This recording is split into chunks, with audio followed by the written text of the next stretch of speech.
Hello दोस्तों, राधे राधे। कैसे हैं आप सभी? और बहुत बढ़िया, मैं भी बढ़िया हूँ। हाजिर हूँ एक और नई वीडियो के साथ। D pharmacy first year pharmaceutics, हमने जो था वो फार्मास्यूटिक्स का सिलेबस शुरू किया था। तो आज जो है हम इंडियन फार्माकोपिया पढ़ेंगे कि इंडियन फार्माकोपिया होता क्या है।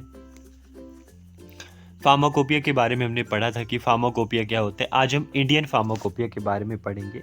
हिंदी इंग्लिश दोनों में पढ़ेंगे ताकि किसी को दिक्कत ना हो। मेरे समझाने के बाद भी अगर किसी को समझ ना आए तो वो खुद हिंदी में पढ़ के जो है इसको समझ सके, ठीक है। बाकी अगर कोई भी चीज़ आपको समझ नहीं आती है तो आप जो है कमेंट सेक्शन में मेरे को लिख सकते हैं, बता सकते हैं कि इस चीज़ को मैं इम्प्रूव करूं, क्योंकि मैं भी लर्नर हूं आपकी तरह ही।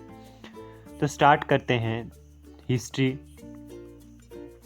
The historical development of pharmacopoeia in India traces back to 1563 and the credit goes to Gracia da Horta, a Portuguese physician cum teacher। ठीक है, तो नीचे क्या लिखा हुआ है कि भारत में फार्माकोपिया का ऐतिहासिक जो विकास है 1563 ईस्वी में हुआ और इसका श्रेय जो है एक पुर्तगाली चिकित्सक मतलब फिजिशियन और साथ में जो है वो एक टीचर भी थे, ठीक है। कौन थे? जिनका नाम था गार्सिया द ऑर्टो को जाता है, ठीक है। मतलब वो जो था, मतलब जो इंडियन फार्माकोपिया है, ठीक है, फार्माकोपिया जो इंडियन फार्माकोपिया थी उसकी डेवलपमेंट जो हिस्ट्री है वो किसके द्वारा, मतलब डेवलपमेंट शुरू किसके द्वारा हुई थी? ग्रेसिया द ऑर्टा के द्वारा हुई थी, ठीक है, जो कि एक फिजिशियन थे और साथ में एक टीचर थे, ठीक है। और ये कब हुई थी? 1563 में हुई थी, ठीक है।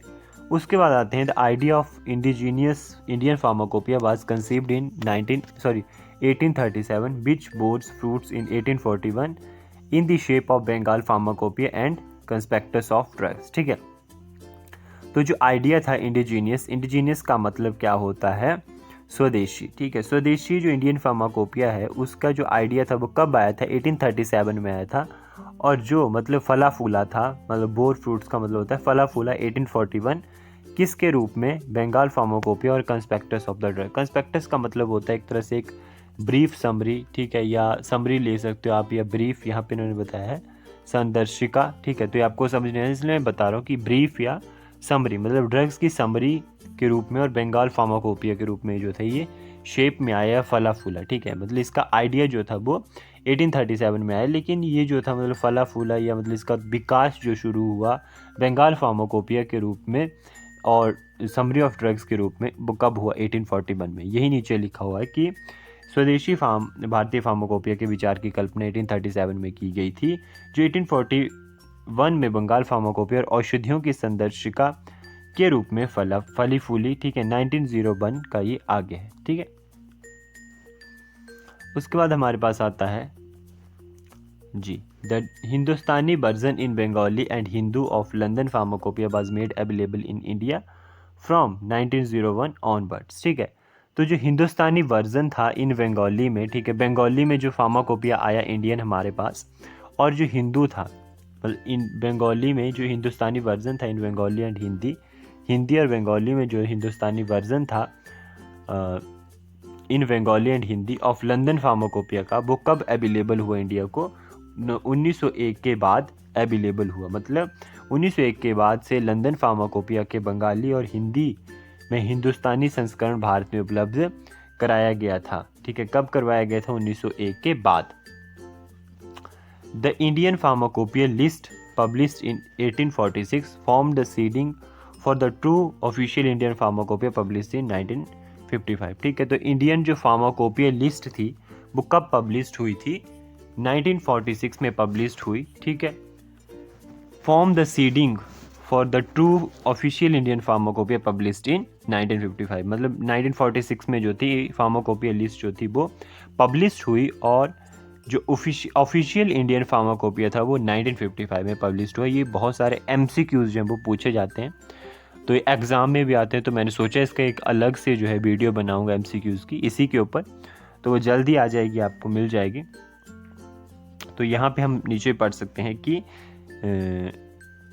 1946 में प्रकाशित भारतीय फार्माकोपिया सूची ने 1855 में प्रकाशित सच्चे आधिकारिक भारतीय फार्माकोपिया के लिए बीजारोपण निर्मित किया। भारतीय फार्माकोपिया का पहला संस्करण जो था 1955 में जो था वो प्रकाशित हुआ था।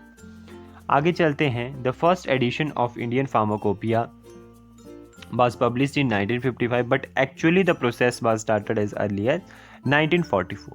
जो फर्स्ट एडिशन था इंडियन फार्माकोपिया का वो कब आया था? 1955 में आया था, लेकिन इसकी प्रोसेस जो थी वो 1944 से ही गवर्नमेंट ने शुरू कर दी थी। इन 1944 the government of India asked the drug technical advisory board, ठीक है, इसकी फुल फॉर्म बन जाती है DTAB, ठीक है, जो कि क्वेश्चन में पूछ ली जाती है क्वेश्चन पेपर में, ठीक है, कि ड्रग टेक्निकल एडवाइजरी बोर्ड इसकी फुल फॉर्म होगी। DTAB की क्या फुल फॉर्म होती है? ठीक है, MCQ आपसे पूछ सकते हैं कि DTAB की क्या क्या होती है डैश डैश लगा के, क्योंकि according to new syllabus MCQs भी हो सकते हैं आपको एक नंबर में। MCQs हो गए, फिल अप द ब्लैंक्स हो गए, और ट्रू फॉल्स हो सकते हैं, ठीक है, टिक द करेक्ट जो MCQs भी बोल देते हैं उनको, ठीक है, ये सब आ सकते हैं। तो ऐसा नहीं है कि आपने यही सोचना है कि आपको MCQs ही आएंगे, ठीक है। तो ड्रग टेक्निकल एडवाइजरी बोर्ड ने 1944 में जो था गवर्नमेंट ऑफ इंडिया ने जो था ड्रग टेक्निकल एडवाइजरी बोर्ड को पूछा, मतलब बताया था उनको, ठीक है, यहाँ पे भी पूछा कि to prepare the list of drug used in India, ठीक है, जितनी भी लिस्ट, ठीक है, मतलब इंडियन फार्माकोपिया 1955 में बना, लेकिन 1944 से इसकी तैयारी शुरू हो गई थी, ठीक है, मतलब ड्रग की लिस्ट जो थी वो टेक्निकल एडवाइजरी बोर्ड से पूछी गई, ठीक है।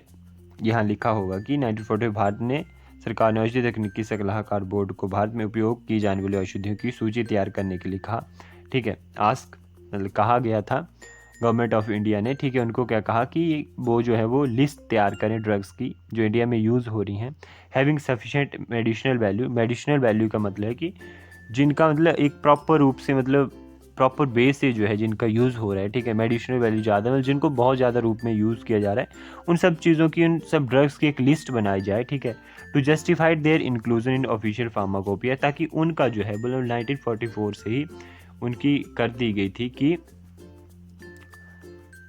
1944 से तैयारियां क्यों शुरू कर दी कि जितनी भी सारी मेडिसिन है फिर उनको इंक्लूजन का मतलब इंक्लूड किया जाए ऑफिशियल फार्माकोपिया। अब नीचे से पढ़ सकते हो कि 1944 में भारत सरकार ने औषधि तकनीकी सलाहकार बोर्ड को भारत में उपयोग की जाने वाली औषधियों की सूची तैयार करने के लिए कहा, जिनका आधिकारिक फार्माकोपिया में शामिल करने का औचित्य साबित करने के लिए पर्याप्त औषधीय मूल्य है, ठीक है, मतलब सभी मेडिसिन को जो टेक्निकल एडवाइजरी बोर्ड ने लिस्ट प्रिपेयर करनी थी उनको किस में इंक्लूड करना था? इंडियन फार्माकोपिया, यही मेन मुद्दा था उस लिस्ट को तैयार करने का। अब इंडियन फार्माकोपिया में वो सारी चीज़ें जो थी डालनी थी। अब आगे चलते हैं।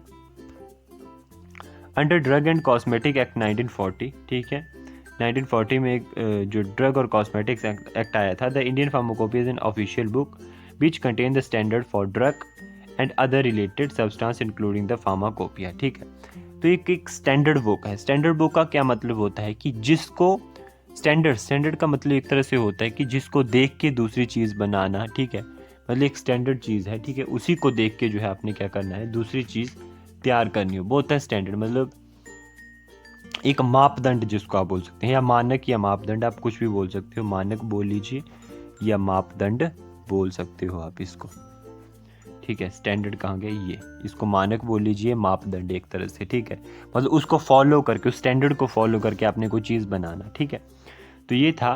तो इसमें क्या है, pharmacopoeia is an official book which contain standard for drugs, drugs के लिए स्टैंडर्ड थे, and other related substance including in pharmacopoeia, ठीक है, ड्रग्स से रिलेटेड अदर जो सब्सटेंस है वो इंक्लूडेड थे फार्माकोपिया में। The drugs and other related substance prepared by pharmaceutical manufacturers must comply with this standard, ठीक है, जितनी भी ड्रग्स और अदर सब्सटेंस जो थे वो प्रिपेयर कर रहे थे फार्मास्यूटिकल मैन्युफैक्चरर्स, ठीक है, उनको किसके बेसिस के ऊपर, इन्हीं स्टैंडर्ड के देख के जो थे वो कर रहे थे उस समय दवाइयाँ। अभी भी जो है वो फार्माकोपिया को ही जो है वो फॉलो करके जो है वो मेडिसिन की जो है वो बनाया जाता है, स्टैंडर्ड को फॉलो करके बनाया जाता है, ठीक है।